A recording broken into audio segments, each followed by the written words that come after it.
Hello, everyone. My name is Hank Setala, And I'm Dr. K. and we are here with the Emergence of Being Holistic Health and Healing podcast. And today, the topic is the art of receiving. And this is something, even if you're good at creating and receiving, everybody could use a little bit of polishing or a little bit of things that could add to potency with their ability to receive. Yeah, it's a sneaky little thing that we don't realize we do, or we don't. Allowing and receiving almost kind of go hand in hand. Yep, So they really do. And I just did a whole thing for people who follow me on my other channel. I did a whole thing on money's not the problem you are. And that whole book is about receiving. So that is a whole nother resource that you can have related to this topic if you want to go back. But it's only going to be up for another 24 hours because it was a book reading and there were rules around how long I could keep it up. So yeah, check it out while you can. that was great. That was a really, I listened to part of it while I was on my elliptical. But it really is, guys. Money's an energy. We complain about we're not getting this and money's not coming and I can't make any money and I don't have enough money and but what are you doing to stop it from coming? Because believe it or not, everything is trying to anything you ask for is trying to make its way to you. But we have a problem of receptivity, receiving and allowing it to come. And I know that may sound really silly, but it's usually us that put the brakes on. No, no, no, no. And a very simple example of this, which I am very guilty of, I'll be vulnerable. People are like, "Oh, here, I want to pay you for this." No, no, no, no. That's okay. It's good. I got it. It's on me. That's a way of money trying to come to you. And when you say no to it multiple times, and you don't define it, it's different if you want to gift it to somebody, then you have to, I think, kind of make that intention of, okay, no, this is something I want to gift to somebody, versus somebody's trying to pay you for something, somebody's trying to do something for you, you charge somebody, I don't know, $50, and like this happened to me yesterday. I'm like, no, it's okay. I know you don't. And it's like, no, we want to pay you more. I'm like, no, no, this is fine. So money's trying to come to you, but you're putting the brakes on it. And so when you do that, the universe is kind of like, God's like, okay, well, You maybe said you you don't really wanted want it. it. Maybe you don't really want it then. I know these are weird things and you're probably like, no, that's ridiculous. No, but it's true. You'll And it's not start to just with money. notice. It could be somebody saying, like, say you're in the hospital and you just got home and they like, hey, can I bring you some food? And you're like, oh no, that's okay. That is another form of receiving an energy from someone else. That's another form of abundance. It's all going into, though they're different forms, it's still receiving the willingness to be contributed to. Yeah. And I think one of the biggest things that sticks us the most is fear of receiving and creating an obligation. And I know that when I was growing up, sometimes you might hear, well, don't accept that because what are you going to have to do in return? And there's already this stigma that, hey, if I take this, then I'm obligated to do something else. But why can't giving just be giving, receiving be receiving? And it doesn't mean you won't gift back to the person, but it shouldn't be out of an obligation. Yeah, absolutely. So these are all little sticky things. So we often ask for things and we ask for help and we cry out to the universe, why isn't anything happening? But it's usually you. There's usually something there that is trying to come to you, but you're pushing it away with your thoughts, with saying no to things, with anguish, with angst, all these little things. We are often in our own way. Money's just money and energy's just constantly being exchanged, but we are the ones that put the brakes on it. So, Yeah. And we use a term in shamanism, it's called Aini, which means divine reciprocity. And it's about being in the flow. It's not about obligations. It's just as energy comes in, you receive that money. What are you going to do with that? You use that money as an energy to create something somewhere else in mhm. your life. So you're not even like hoarding it necessarily. Well, maybe some people do, but they're out of Aini and that might manifest for them in different ways. But you're using that money as a tool. You're using what you're receiving as a tool to create something for yourself or for the world or for anyone. And Mark, good morning. I'm glad to see that you're joining us. I think it's a little bit early for the Debbie oatmeal cereal. But Marcus, I saw Mark's Facebook post on this. He was so excited. Like he was posting from the supermarket, like, oh my gosh, look, when you put out to the universe, it creates. And for him, that's, a way that he receives, because the universe listened to him exactly what he desired. And good morning, Magic Mike. We see you joining us as well. And for everyone, if you're catching this show for the first time, this is designed as a very interactive conversation. And our experience is about halfway through, people actually start asking questions. You don't have to wait. You can make questions. You can ask questions. You can make comments at any time and help direct the conversation as it would be most applicable to your life by offering something personal that you'd like some facilitation or guidance around. We would love to be interactive with you. So feel free to make those comments and all that good stuff too. And one quick note, because I almost forgot, I have to make it public on my stream because I always forget that. But we don't see comments on all channels. We see them on Dr. K's channel, Integrative Health Management, Emergence of Being. Anywhere else, we might not be seeing them. So make sure you can always head over to the YouTube channel and make the comments from there. But let me make it public before I forget, because I did that Wednesday too, and there were all kinds of comments, and I never responded to anybody because I forgot. Oops.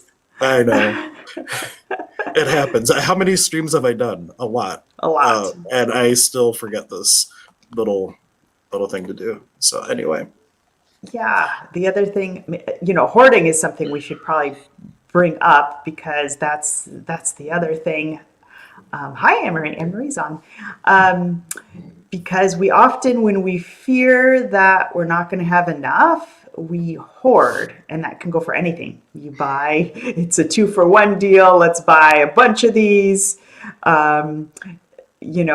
Times right now, let's just hang on to the money because we don't know what's going to happen. That creates a block of sorts. It doesn't allow for flow. So flow is in and out, just like you inhale, you have to exhale. So when you start hoarding, it's kind of like, you're kind of like holding your breath and you're not allowing the flow. And I know this is challenging sometimes because it's like the uncertainty of, oh my God, like what's going to happen? What if I run out of food? What if, the grocery stores all go bonkers again and there's no toilet paper? So let's just hoard toilet paper.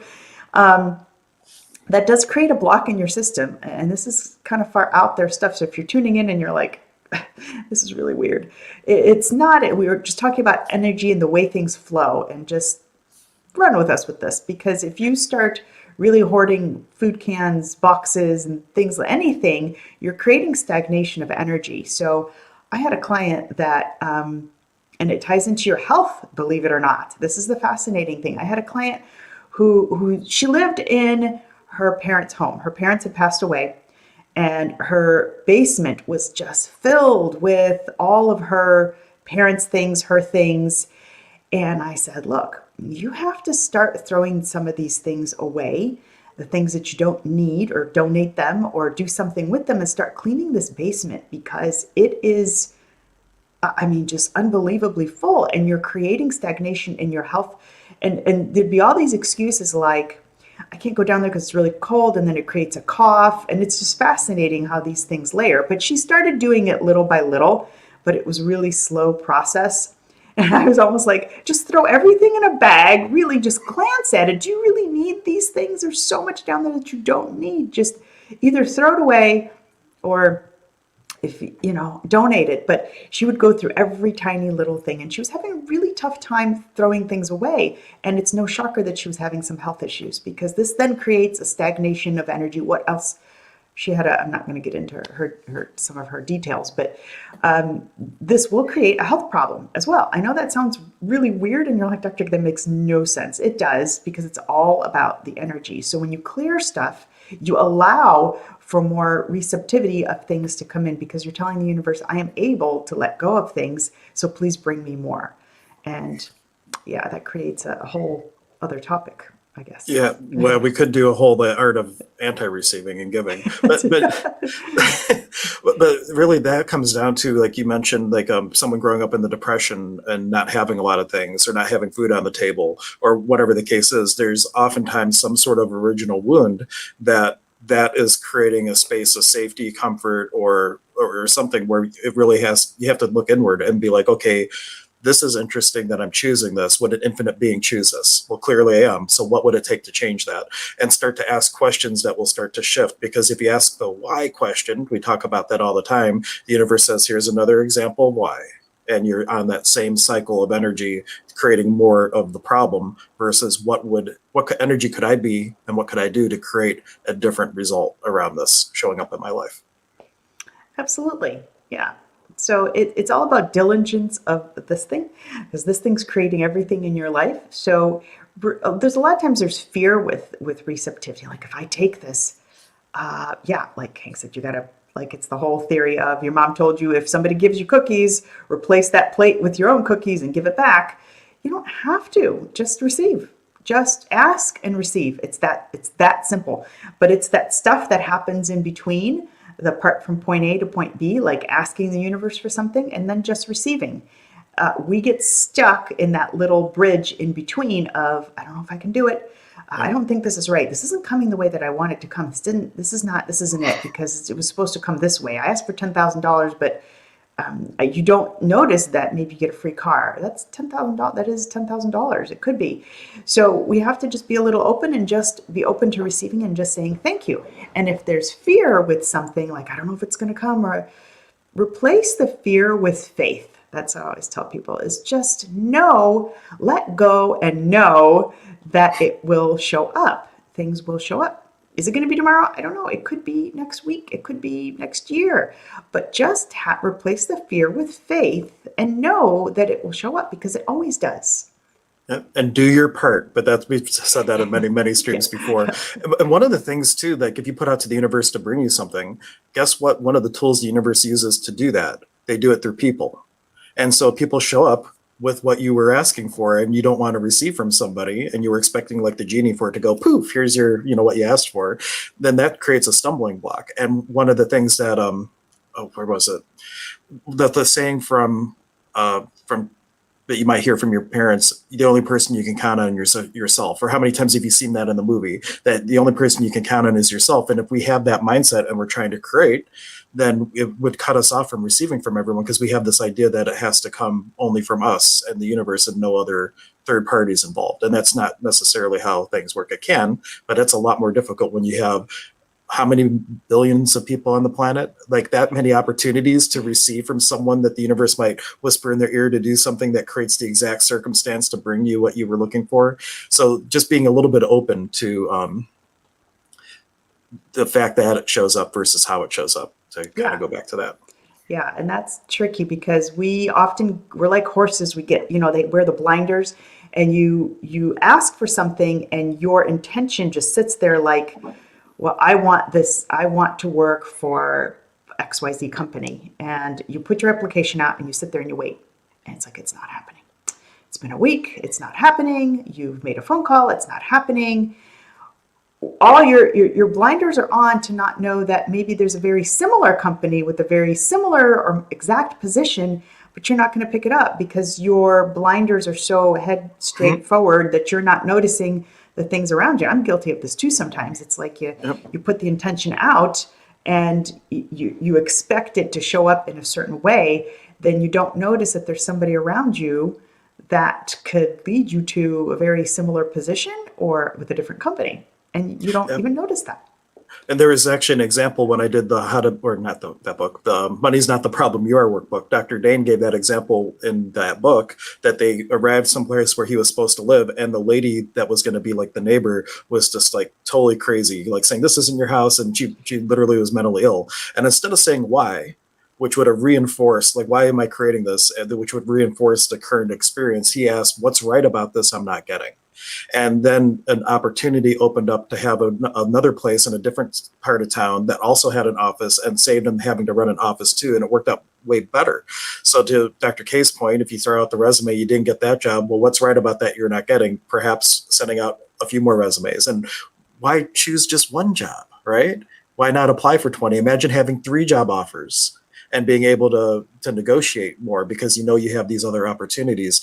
It's go all in with your creation and don't look for just a job. Okay, I applied at one, let's see if I get it. I applied at one, let's see if I get it. Let's apply at 10, 20, whatever it is. And give the universe an opportunity to deliver it in a much grander way.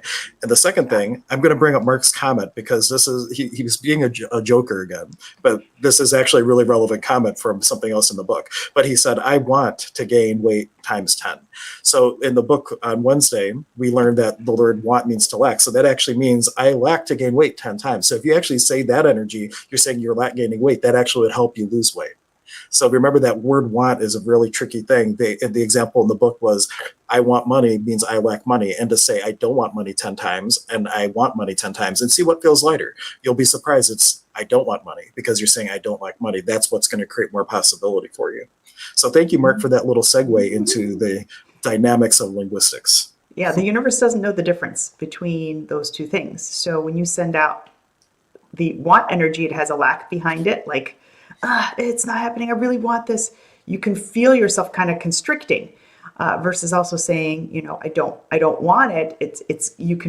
I feel it like you're getting bigger, like, I don't want it. And the universe is like, no, you do want it because you keep talking about it. So here. So just have faith. And the other thing that I think that's coming in my mind is infinite patience produces infinite abundance. So sometimes we're not patient. We ask for something. It's like, it's a day later. It hasn't happened. Okay, it's a week later. It hasn't happened. Ask and let go. We did the whole thing on attachment to things. It's a little segue. Ask and let go and take the actions. It doesn't mean you have to work super hard, but you got to co-create. You can't just sit like this in Zen and you're on your couch and expect things to show up. You do have to take an action towards things, but ask and just let go of the angst and the twiddling of the thumbs and the using your Ajna chakra to really, like, I'm very willful, so I unfortunately I manifest with will, which is exhausting. It can be very tiring. So I'm learning to kind of just let go. But that is really the key and I've learned this process over and over. When I was building my office, it's like I put everything out. I was taking all the actions. I was calling the architect like daily. I'm like, how come this isn't happening? And I'm like, okay, I've learned this lesson before. You put it out there. Thank you that it's happened, and just stop thinking about it. Still take the actions of what you need to do, but don't create the angst around it. Like, I've taken the actions and nothing's happening. Just gently take the actions and then let go with your mind. Like, it's going to happen. It's coming. And the second I did that, the ball started rolling a whole lot faster. So that is a big key in just asking, taking an action, and letting go and receive it. Then just receive. My teacher, Zane, would give this example in class. When you move your arm from left to right, like that, well, I'm mirrored there, but you get the idea. You're not going move. You're not thinking about it. It just happens. And so intention is like a bow and arrow. You just let it go, just like Dr. K said. And then after you do that, then the question is, what energy could I be? What actions could I take to help the universe bring this along? And those are the things that you focus on, is what's my part in this now? You already submitted the order to upstairs, the meal's coming, or whatever analogy you want to use, but you've done that part. The universe is working. So now it's to start rowing your side of the boat to get that good orderly direction towards whatever it is that you're looking to actualize and manifest. But here's the thing. We put those orders in. It's like ordering a pizza, right? You put the order into the upstairs management, like Joy calls it. You put your order into the universe. Hey, bring me this. So the pizza guy shows up on your door, and what happens? You don't open the door. So that's the receiving part. It's like, well, the universe is here. It's bringing you, and then the guy goes to the back door. He's knocking there. He's like looking in the window. He's trying everything he can do to bring you that pizza. But if you don't open the door and take it, you're not going to receive. So then the questions become, where are you blocked? Where are the doors closed to your willingness to receive from the universe and all these amazing fellow human beings that you have around you? Where's the block? And getting to that and transforming that is the key. And that's where, like, the energy work can come into play, doing a deep dive into your own self-healing, because it's about finding that original wound and just sealing that off, and everything else can fall away a lot more quickly then. Yeah. And your own energy too, just the energy around you. So when we start to create these thoughts around things like, I'm trying to think of a decent example, but the resistances that come up to, here's an example that just popped in. So I had a client that came to me, a patient client. Client is the correct term now, so I use client. That came to me because she very devout Catholic, prayed the Rosary every single day. She was told she had Lyme. She had a chart this thick, and I kind of going through this. I'm like, holy cow! Like, how am I going to deal with this? But she's like, I pray the Rosary every day, and I am determined to, heal myself, get this stuff healed. And I've been to multiple doctors, and all these things happened, and this is what they think, and nobody's able to really help me. And I am determined to, get this. She was diagnosed, one of the things was Lyme's, and I'm determined to get this cleaned out and, get myself better. And I'm thinking to myself, fascinating that you landed here. Because I do have a lot of really great tools to clean this up. And I could already see that this was more of an emotional thing. That had manifested physically. And then as we got started, the first thing I always start with is some energetic cleanups and starting to do some meditation, because the negative thinking she had around this was so thick. I'm like, I have to get some of this off, because she's going to have a very difficult time diving in and cleaning up the body, because she just wasn't positive about it. She's not like yes, she was saying I'm determined to get this, healed, but it was a very negative determination. It wasn't like, God, thank you. I just really want help with this. It wasn't light. The energy was very heavy. So I'm like, we need to clear some of this up. So we got into 2 meditation sessions, healing sessions. And she's like, I'm feeling things releasing. And on the third one, she emailed me. Before the third one, she emailed me and she said, I can't do this anymore. This is against my religion. And I'm like, fascinating. So here's a perfect example of the universe landed her in a space where she was going to get the healing and what she was praying for, because I have a lot of really great technology, and she put up a huge wall and said no. Not verbally, but just this was the energy around it. And I saw it clear as day. And so she struggled through that. So this is an example of how we get in our own way. We create some resistance because we don't think what I saw was really easy. It's like the universe put her in the space where she was going to get the type of healing that she needed to get her to that space. And I gave her some exercises and she resisted those. Even though she started to feel better, then it's like, no, this can't be possible. This isn't right. There was more to that. But here's just an example of how we get in our way and we say, no, this isn't it. This isn't it. This isn't the way it's supposed to happen. Yeah. And that's one of the things to start receiving. And I did a stream on this for fellowships. There was a fireside chat where I talked about lenses and like looking at the world through these tainted lenses, like sunglasses, based on your experience being taught by religion, being taught by your parents, being taught by your friends. You start wearing these lenses that you see the world through. So through her lenses of religion, what you were doing was wrong, or that whole thing was incorrect. And so she's polarized from these past judgments. And that's where one of my favorite little acronyms, since you brought up negativity, Satan, the true devil, is seeing anything as negative. I'm an acronym nerd. I love it. But Satan is seeing anything as negative. But the opposite is also true. If you look at things as positive, that's polarity too. And so the tool to start taking the charge off of it is to take all the lenses off, good and bad. Like if you think all life is fluff and buff, like some of the new agers, and not recognizing that in the duality, there's kind of other things. Look at everything as that's interesting. That's interesting. And then not having a point of view about it allows you to have your own awareness, your own perception, and your own knowing around something, and then choose what is going to create possibility for you. But through any lens, good or bad, you're going to be tainted in what you choose. And then you might not be choosing the things that are going to create the most for you. Yeah, so when you ask for something, whatever that may be open to just receiving it. And so there's this path in between of just being aware and saying, I'm open to this. I'm open to receiving. Thank you, thank you, thank you. And just any little thing that pops up that may seem like, nah, that's not it. Be, I think, in a space of quietness and just saying, okay, I'm just going to look to this. Maybe this is an opportunity, and tap into it. Something else comes up. Maybe this is a segue into something that's going to lead to that thing that you want. So I think the key really is ask for something, say thank you, thank you, thank you, as if it's already arrived, and be in that energy of it's already arrived. Picture yourself, feel it in your body, and then be open to the things that start showing up, even if they make absolutely no sense to you. It's kind of like the Nike commercial. Just do it, because we start thinking about all the things in between. We start taking the action and going, or we think about taking the action and we're like, I don't know, that might not turn out right. What if so-and-so gets mad at me? You just do it, and if it isn't the right thing, then just do the next thing. You're going to get to your destination, but being super receptive and not creating all those little resistances that come from point A to point B, allowing that thing that you want to show up for you.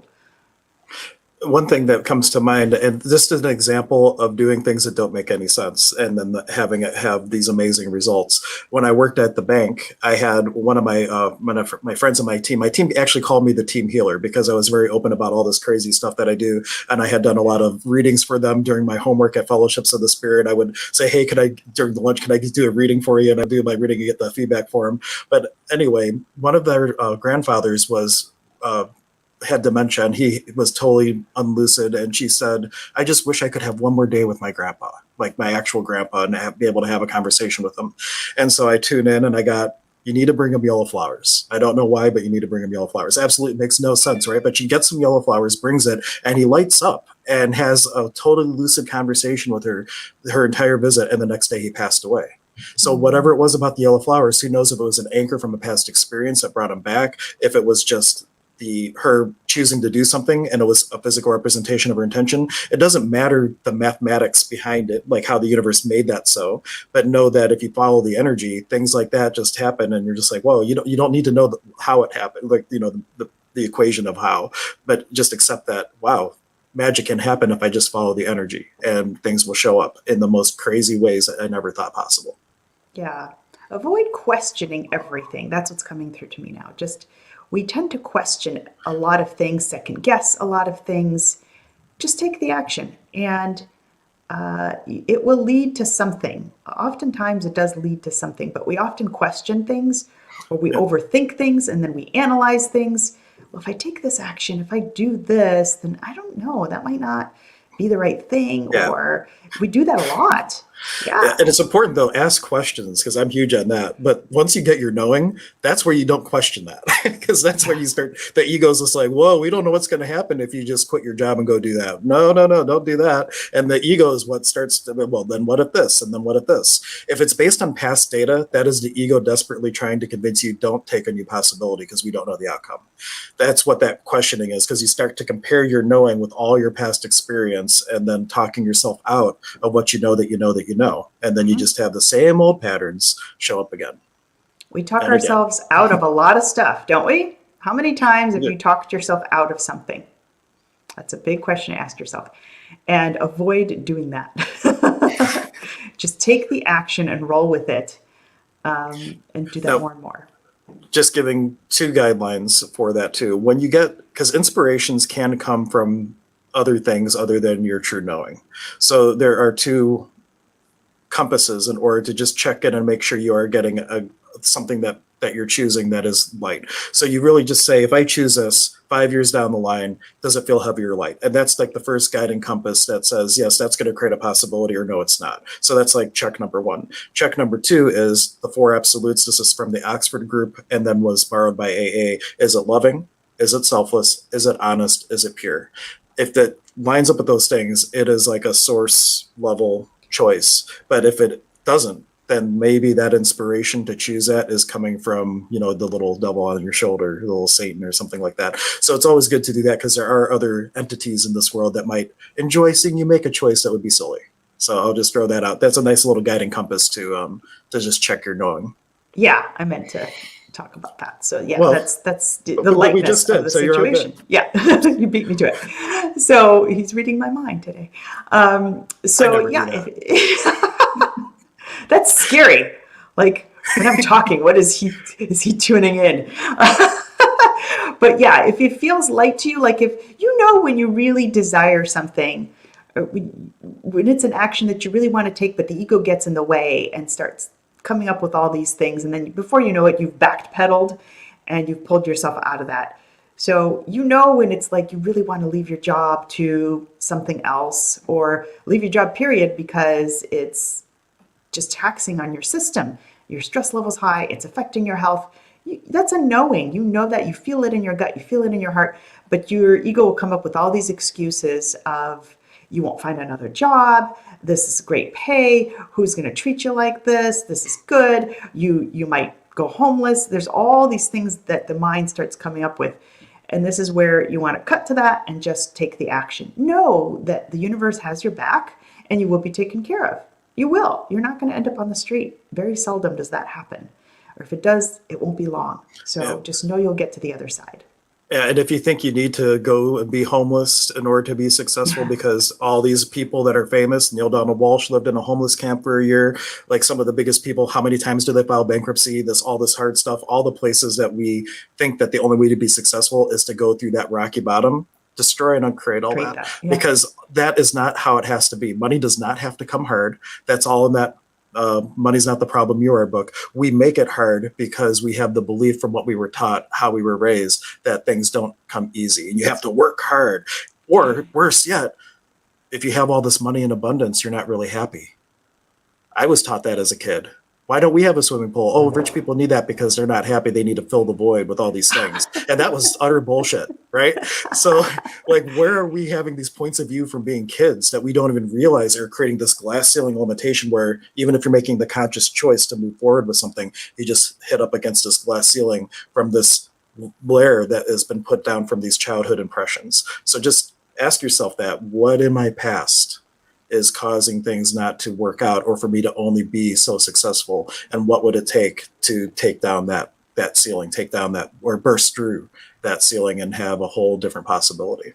Majority of the points of view that we have are from childhood. We didn't come into this world like that. You weren't born with all these points of views. You accumulated them through childhood. And so it's always good to kind of evaluate these things, not that you have to sit there and create a whole entity around it, but like, where is this coming from? Were you taught that life has to be hard? Were you taught not to take things from people when people offer? That's a common one. Don't take it from Mr. Smith. That's not nice. It's not just, say no, just don't accept it. No. Those kinds of things. We acquire these things as children. We acquire these beliefs as children because they're beat into our heads over and over and over, or we see it in our family life over and over and over. And then before you know it, you're an adult and you're like, oh man, I'm doing the same thing my dad did. I'm doing the same thing my mom did. Or you hear your mother's voice or you hear your father's voice. You will start gaining awareness about that. And that's usually where your original wounds are. You learned something limited, some limited belief as a child, and you've carried that through into today, and it's not working so well for you. Or even before you're aware of things, as you're a baby, what are you aware of what your parents are talking about? Having a fight over finances because of how expensive a kid is, and then feeling worthless or not worthy. And so there's impressions that can occur on a non-conscious level that you'll never have a memory of, but it's about identifying the energy and the willingness to recognize it. Yeah. You could put a box around it if you need to define it, make up whatever story you want. In a past life, this happened, whatever, and then you transmute it and you can move on. Just bringing this up for Mark because this is great. He nearly talked himself out of becoming an actor and a comedian, and that would have been a horrible mistake. He was actually in a commercial that made it on the Ellen Show. Yeah. How cool is that? Yeah. We should play. I don't know if it's the same people that we should play that clip again. I don't know. After people get access, there is a clip in Northern Furniture. It's actually a beautiful thing. In NLP, they have this concept called an interrupt, where if you're watching a commercial, right, you kind of zone out and that programming is going in or whatever.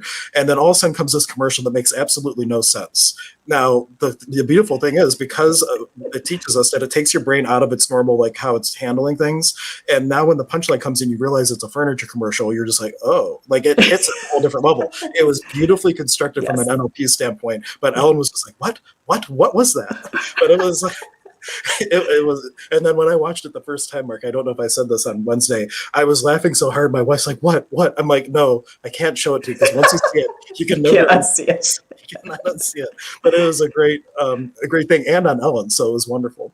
Yeah, Mark, I sent that to him. Like, I don't know how Hank's going to handle this, but I copied the link and he messaged it to him because I know we have friends on Facebook, and I'm like, Hank needs to see this because this is great.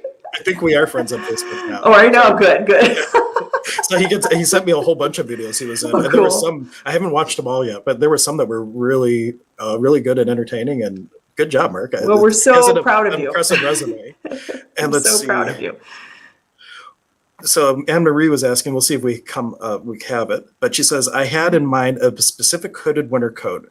I like a dark color and that every woman has walking past me with my desired winter coat. I still never got it. Was that a block in my receiving? It could be a change in to the universe saying, give me a coat, versus that's actualizing that a coat shows up versus how it shows up. Is it a blue coat? Is it a red coat? Is it a yellow coat? So like, is it really important to have that color coat? And the thing is to put it out as a preference, not an expectation. So if you like order a meal at a restaurant, like if it comes out and it's not 100%, it's like, yeah, it's fine. But if you have a preference, you put a preference out. It would be really nice if it came with some extra or something. If you have an expectation and then it doesn't have it, now you're disappointed. So the universe works with preferences. If you put out an expectation, that's like handcuffing the universe. And now what if something better would have come? So it's like kind of a nuance as to how to pose what you're creating to the universe. Preferences, not expectations.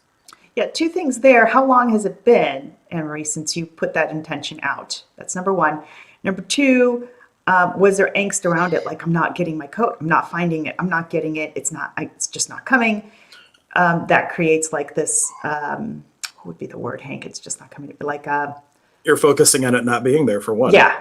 It's like, I'm not getting it. And then, it's like a handcuffing almost versus I'm going to find this. You put it out there. I'm really looking for this coat. Thank you, universe, for bringing it. And then you just let it go and don't think about it anymore and don't focus on it. The other thing that starts happening is when you want something, you're going to see more and more of it. Like if you want, like I remember when I was looking for my car, I was starting to see my car everywhere. So when you want something, the universe is going to start showing you examples of what that thing that you want. But sometimes that creates this, I want it. It's not showing up. It's not happening. And then, watch the energy around that. Versus, okay, I really like that. I'd like to find something similar. Thank you, universe. Picture yourself getting it and then just let go.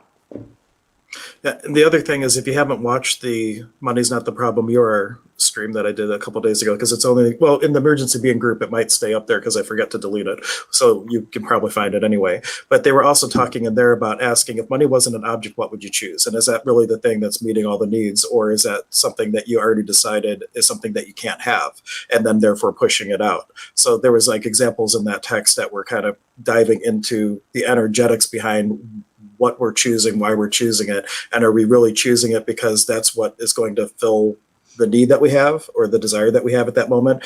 Or are we looking at the most expensive printer? It was a printer in this example, and already deciding I can't afford it, and not seeing the printer that would have done the job right next to it that you could have.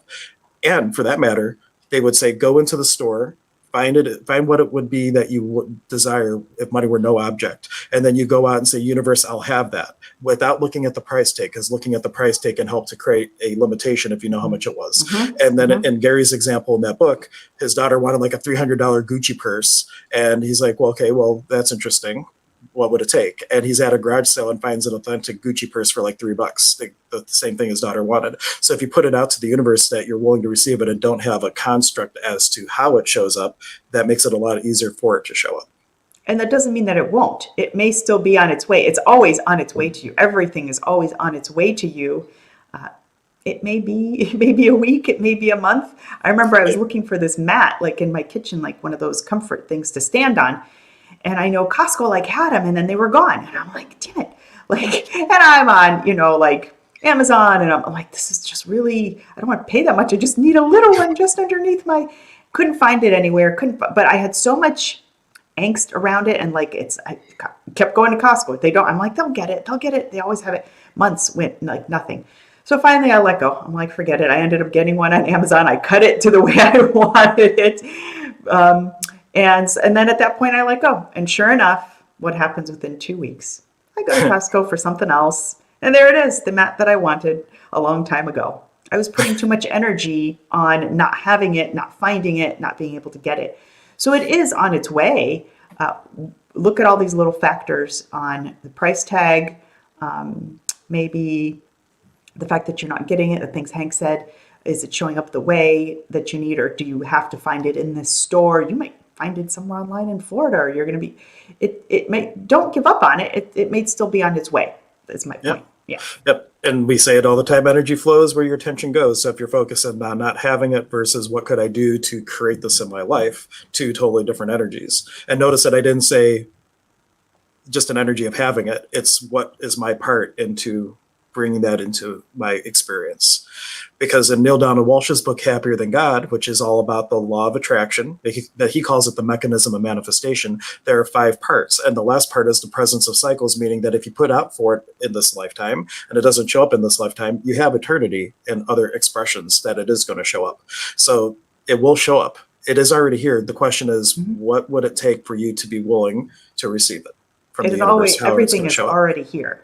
The second you think of something, it is already on its way to you. It's just... Unless you change your mind, which is one problem that we have with the universe. We say, universe, this is what I would like. And the universe says, great, let me put all these things in motion to bring it to you. And 30 minutes later, you're like, hey, universe, you know what? I would rather have that. And it's just okay, let's do that. And every 3 minutes we change our mind. So like good, consistent, actions and choices lead to that result, which is good, orderly direction. God, my acronym for the day.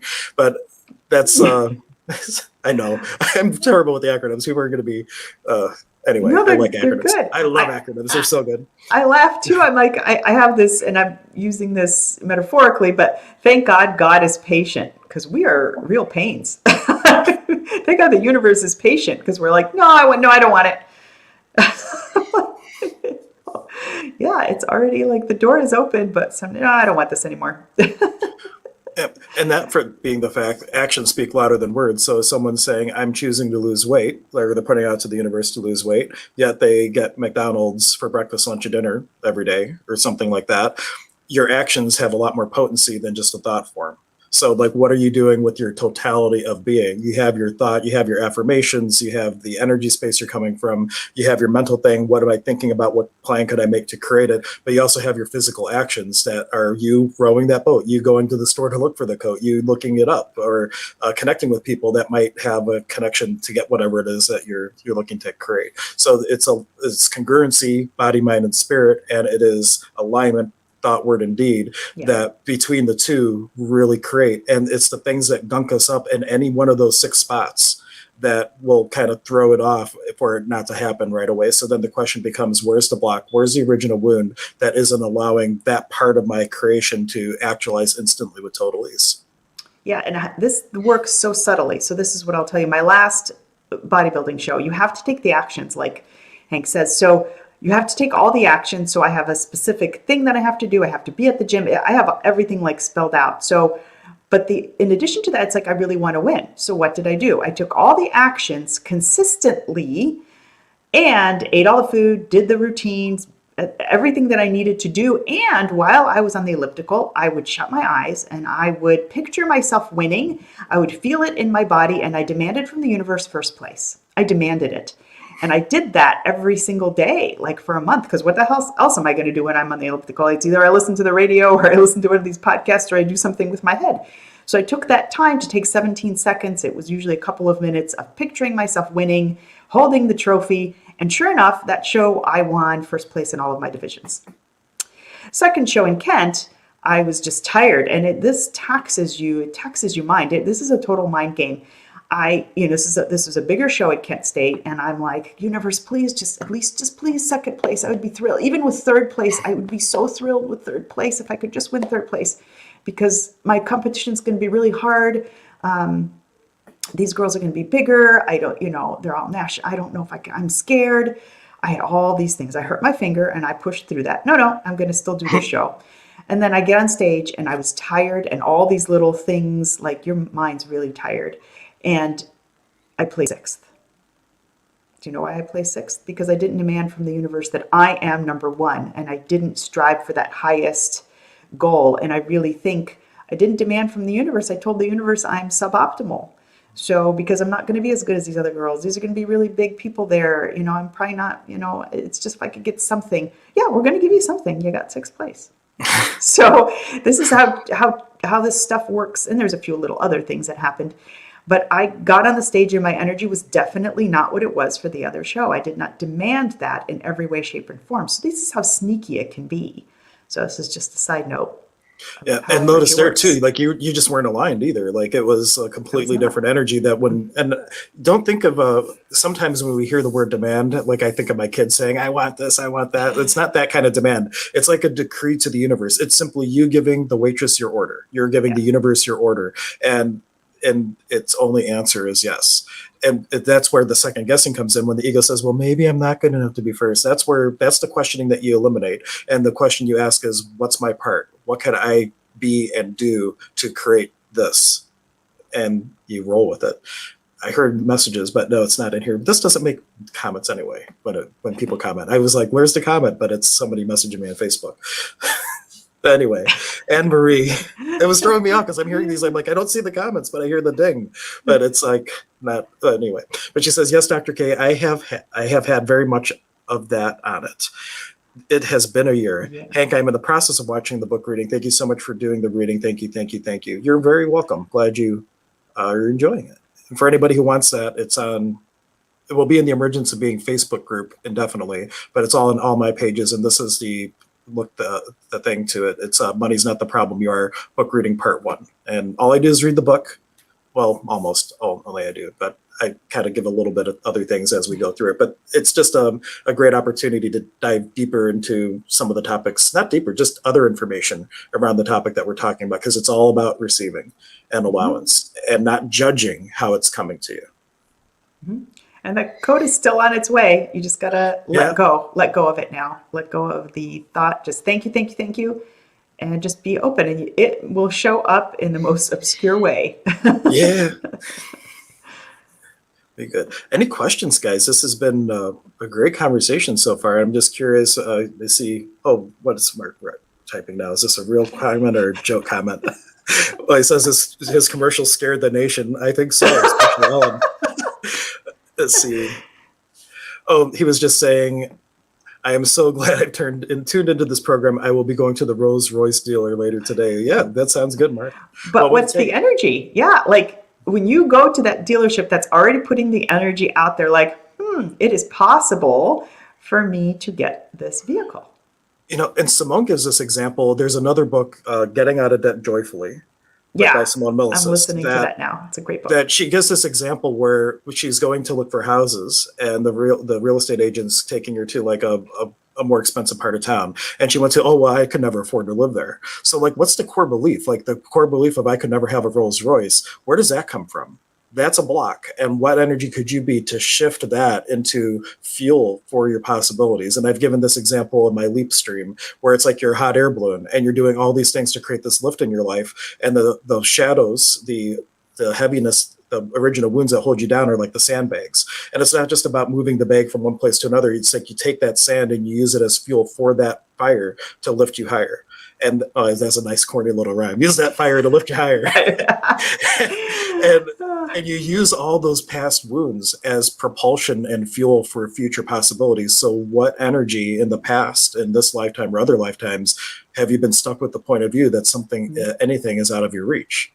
And what would it take to change that with total ease and create a different possibility? It takes being authentic with oneself and really looking at what you're made of and recognizing too, the Western mind, maybe you can't define it. Maybe you just have an awareness of the energy and it's working with that because you don't remember the memory, but the willingness to work with it and really look at it and dive in is where all this starts to shift and change. And if you need help with that, that's where people like Dr. K and we see people privately, we see people together in our healing clinics, and we help to clear out the gunk so you have an easier time at finding those things. As Mark knows, you came to one of our clinics and you haven't been back because you had so much possibility, right? Yeah. I saw coming back. But yeah, you did have. He's on Ellen now. He doesn't need us anymore. Yeah, he's on Ellen. Yeah, hopefully you remember the little people, Mark. Like right. Just remember who got you on Ellen. Okay. Right. But yeah. You did, Mark. You did. It's so. The other thing too is like around the Rolls Royce. So maybe you don't buy a brand new Rolls Royce, but a used one is very within reach. Yeah, like I used to think like I really want a red California Ferrari. That's like I'm not leaving this planet till I get one of those because I like them. And I'm like, that's a $200,000-$300,000 car. You have to be in that Ferrari club. I'm like, I'm never gonna. And I'm like, I'm just gonna look around. You can get them used for like $80,000. I'm like, that is within reach. That is totally within reach. So before you know it, you can finagle things to say, yeah, and who knows how much money you could make. Mark, you're on your way to being a comedian. It might not be long before you start making those big bucks and you'll be driving around in that Rolls Royce. He is a committee. Mark, you know what? This program that we're using, this is called Streamyard. There's a free version of it. You could, sign up today. If you're going to, let me know. I'll send you a link because I have an affiliate link, and you can contribute to me if you sign up for a paid version later. But you could have Streamyard set up and be doing live streams, be doing your comedy, make a page. You could be doing that within an hour if you chose to. So really, like, what energy could you be to start creating different possibilities and change and things in your life? And a lot of it is just the willingness to choose. And we're sometimes just frozen, not willing to choose anything because we're so deer in the headlights just trying to deal with what we think we need to make it through that we still simply forget to choose a different possibility. So it could just be that easy for you. Yep. Parking lot item, how to get unstuck in life. Yeah, well, I mean, all of our streams are kind of tools to help. I meant to say the clinics are awesome. And on that note, let me just show that picture because I have another stream right at 11. So we're going to wrap like 3 minutes or so beforehand, so I have time to go refill my Master Cleanse lemonade so I don't starve to death. Yesterday's my first day of the Master Cleanse. I have a full day of fasting. I'm going to go at least 3 weeks, I think, just doing a Master Cleanse diet. But anyway, that's going to be fun. I'm going to show some streams on that. But this is the healing clinic picture. Where did it go? I will find it. Here it is. So on the first and third Monday of every month, Dr. K and I offer these healing clinics. And when you register, there is an option for virtual or in person. So no matter where you are, if you'd like to have a session, we can facilitate that for you. And our target really, there's no rules to it. We can go a lot of different places. But the main goal is to what energies could we shift and move out that aren't yours, and to help you have the space where you can have a different possibility instead of feeling like kind of cemented in with the judgments of everybody else. And you can receive better because there's two pieces to this. It's one thing to get your mind shifted and staying in that space, but it's another thing also, don't forget, you have the energy field around you. So when we think of things, they kind of get like little clouds in our energy field. And what I do is I clear those out so that you're able to receive and things can get to you faster because you're not so congested. So I know that sounds weird, but when we think things, they feel heavy. That heaviness is actually around you, in kind of around you. That's the best way to describe it. And like the bubble around you. We kind of pop the bubble, clear it so that you don't have that heaviness. And so things can come to you faster and epiphanies can come to you faster. And it just makes things move in your life, move faster. Yep. Let me just say there's a reason why some people book 2 sessions at a time and several weeks in a row, because they like coming and receiving that. And for those of you who are local, on the first Thursday of every month, I also do a Mars clinic out of the space. And that is just, and that's all by donation on that one. The clinic with Dr. K and I is $30. But we just run energies on the top of your head that are all about breaking through these limitations. But it's also more than that. They are huge in access that the body needs to receive. And we have huge issues with receiving in that respect too. So it's not just the being receiving abundance from the universe. What does your body need to receive for health and function and for it to be able to do its part? Because it is the Waldo that is doing all the actions that you're using to create the life that you're choosing for yourself. So it's important to take care of all of it. Well, Dr. K and I do the physical things too, but we're not usually touching you in that session, where Mars is actually the body being touched and the body receiving. So it's a little bit of a different dynamic. But anyway, anything else? I had another example that just popped in my head. I have a friend at the gym who is complaining of back pain. He's not a client of mine, but obviously, I always like to help. So I'm like, well, we could do this. I have this option. I don't have this device, but I have a friend that has it. I can get you this natural ibuprofen. We can do this and this. Well, I don't know. That's not covered under insurance. So here I have people I can help him. I have people that can help him that have a Beamer device that's really great for a disc that's kind of hurting him.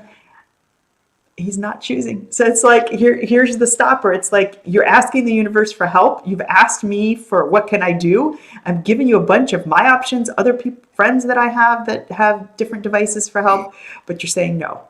So no, I was shaking my head though, because I saw Mark's next comment. Mark. He's always in prison and can't come to the clinics. But okay, Pyropog, that we got to find the original wound of why you're not coming, so you can get that money to get the Rolls Royce. Well, he's still processing all the change you got from the first time he came, so that could be part of it too. And what was the other part of that? Poof, the magic dragon. It's gone again. Just that I didn't know you had a Beamer device. That is a good thing to know. Because I don't have we one. My friend does, but oh, I'm going to be getting one, but we work together. So she can come to the office and she'll do a session, or you can go to her home. I'm in the process of getting, okay. but Beamers are great. Not a Beamer car, a Beamer. It increases nitric oxide in your system, increases circulation to go to areas that need more healing. And I believe it's a class 2 device, medical device. Which So is awesome. And you can use tuning forks. That's one of the things of Dr. John Boyu with tuning forks, that they did blood draws before and after, like healing sessions with tuning forks. And they found that it creates like the sound frequencies create nitric oxide release in the cells through a process called puffing. And then that helps facilitate all these other good things in the body. So that's why I was just like, oh, those are great machines. Nitric oxide is like a oh super yeah. huge, important thing. It's even been, well, now I'm getting more medical nerdy, so never mind. But it's really good stuff. Anything you can do to have more nitric, not the dentist stuff that makes you laugh. It's, Right, different. nitric oxide. Because I know our Mark is already going there. He's like, oh yeah, I want some of that funny gas. That's a funny But guess. but really, like even a C256 and a G384 fork, which is called the Perfect, those two forks together will help promote nitric oxide release as well as balance the nervous system and all kinds of fun stuff. Allegedly, I'm not a medical doctor. I'm not claiming to treat, diagnose, or cure any disease. Now, there are studies for nitric oxide. I can pull plenty of those articles up. So that's a legitimate you can thing, say guys. it. Yeah. Well, that's why I like working with you, because she can like say the crazy shaman is right about a thing or two in the science. He's right. But anyway, thank you everyone for being here. Any final, other than the healing clinic, do we have anything else going on? Just the healing thing, right? I think right now that's it. Yeah. But we are creating more for you though. It's going to be exciting. So stay tuned for more, and we will catch you next time. Yes. Just Bye, looking for my everybody. video. Bye.